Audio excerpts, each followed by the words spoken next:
Jane, and I'm living in this tree house this summer. I'm Trevor. We originally wanted to build a tiny house. Turns out having a tiny house is pretty expensive, and to build a tiny house, we'd have to buy a truck that could tow it from the East Coast up to here, and then we'd want it to be mobile, so then tow it back down. So the cost of having a trailer, a house, and a truck that could pull it ended up being a little too much, but we still wanted to have a little something up here where we had our own place to live.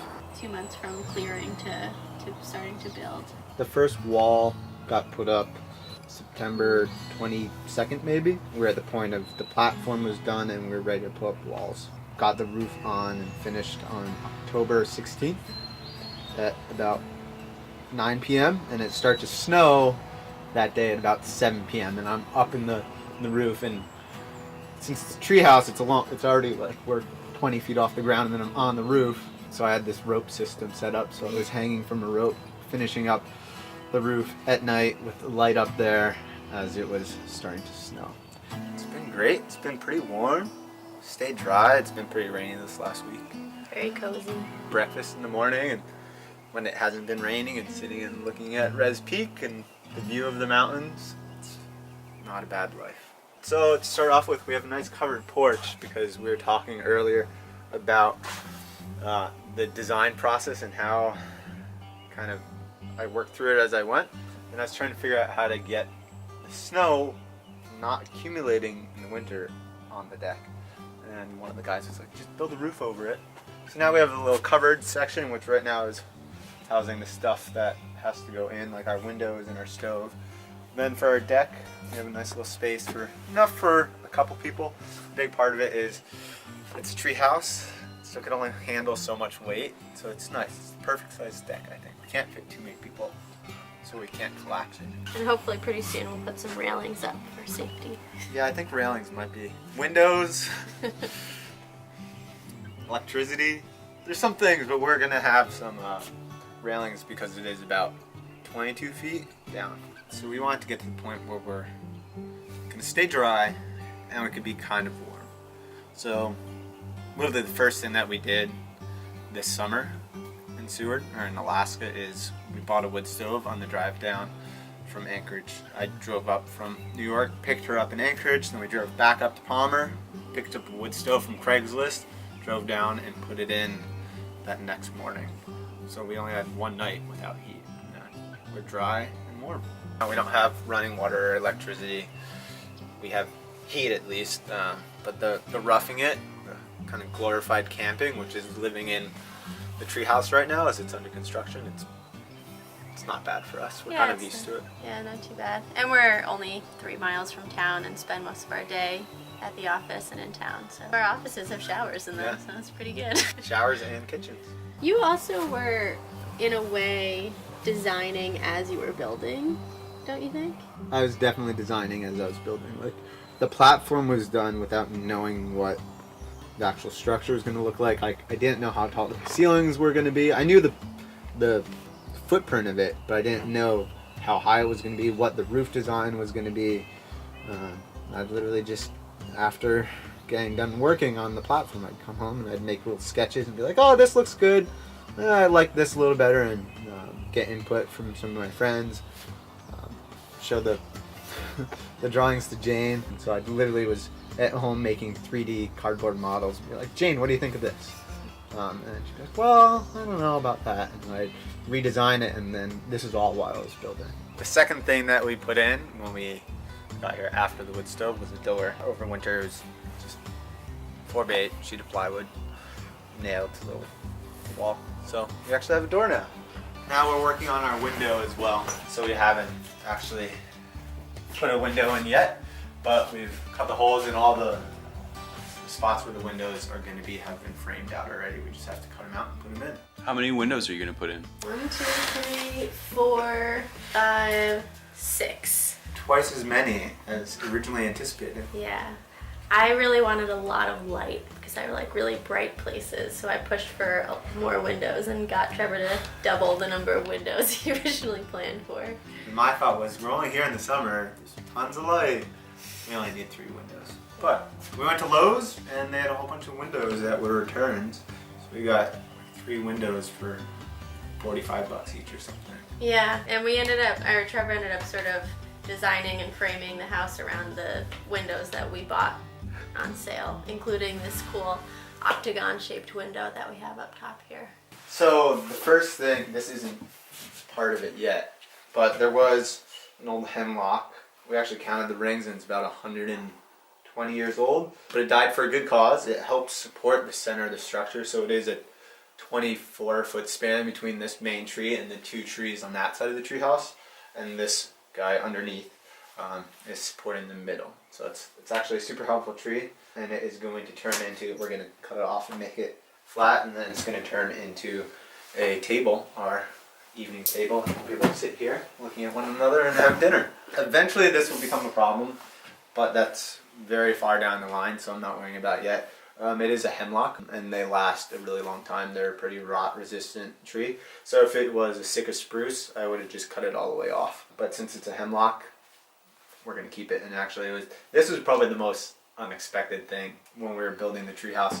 So I climbed this by hand with a bow saw and went up and limbed this tree to about 40-45 feet up, with leaving the lowest level of branches, so in case I fell, there'd be at least a little bit something to stop my fall. So I went up and limbed it till it was about this big in diameter, until I didn't feel comfortable with it supporting me anymore.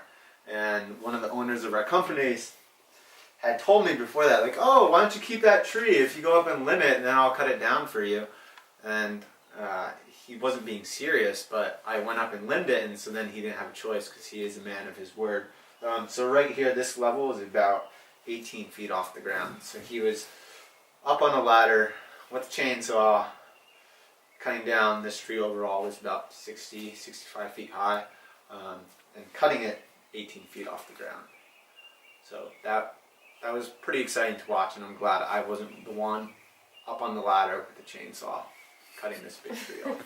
This is where we have our kitchen set up for now.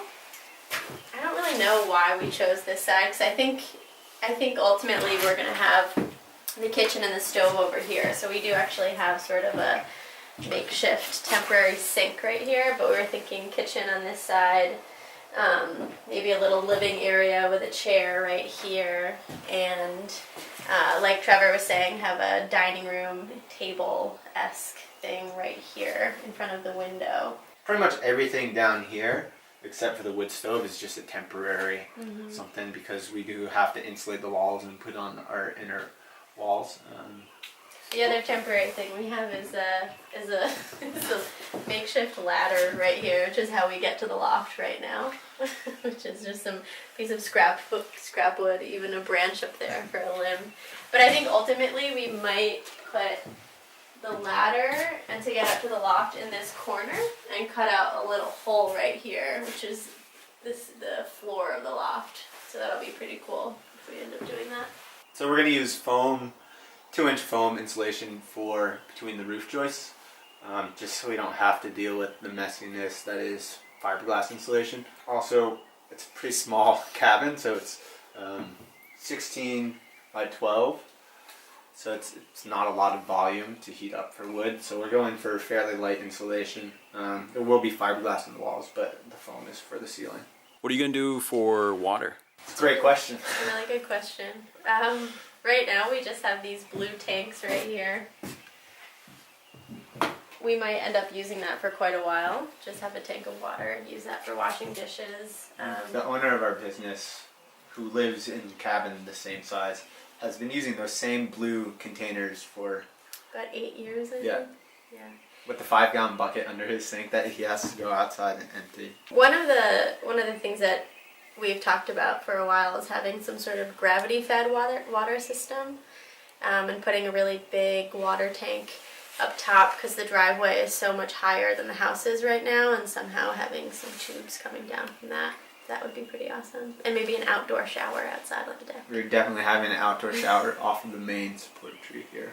We were talking about Jared the other night, whose dad is working with this guy Jack. Jack is putting in a sandpoint, or just put in a sandpoint well, which is a shallow well that goes around 20 to 30 feet deep in areas with a high water table and sandy soil. And I think at the bottom of our hill here we could put in a sandpoint well and then have actual running water. We just have to go get it tested and then pumped up the hill. Do you plan on doing an outhouse out here? Yeah, plan on doing an outhouse hopefully in the next few days so we can get that in use. I started digging the hole yesterday and then I hit a rock which is way too large to move. So we have to rethink where it's going to be. Pretty simple though, simple and small in structure.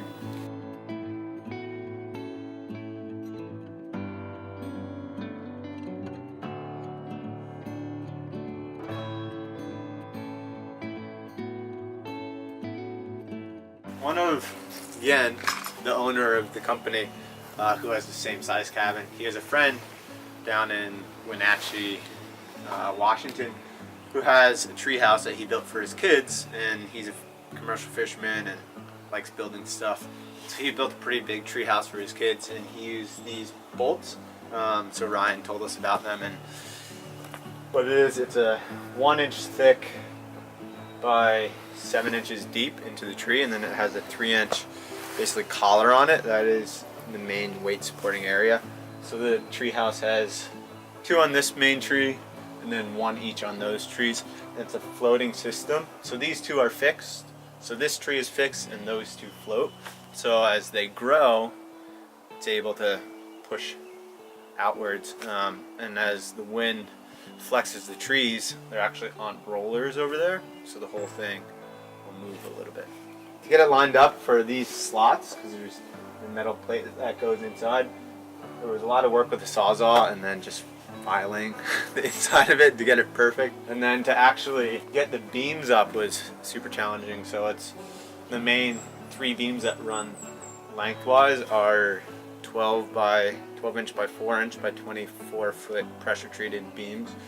So we had Jane, myself, and 3 other guides carry them down the hill. They weigh about 330 pounds each. And then we actually had beam across where this tree is here that we cantilevered out onto that beam and then slid it the rest of the way. So that was the only time that we had that many people working on it.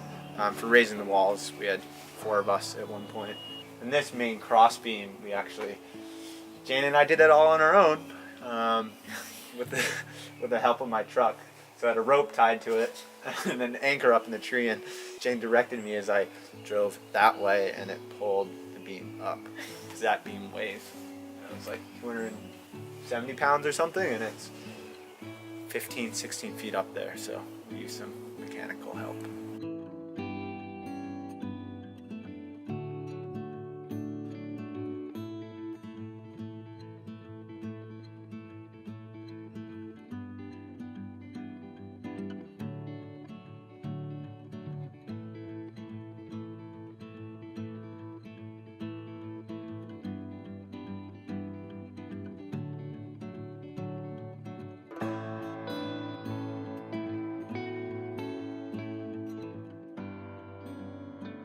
So this is our loft area.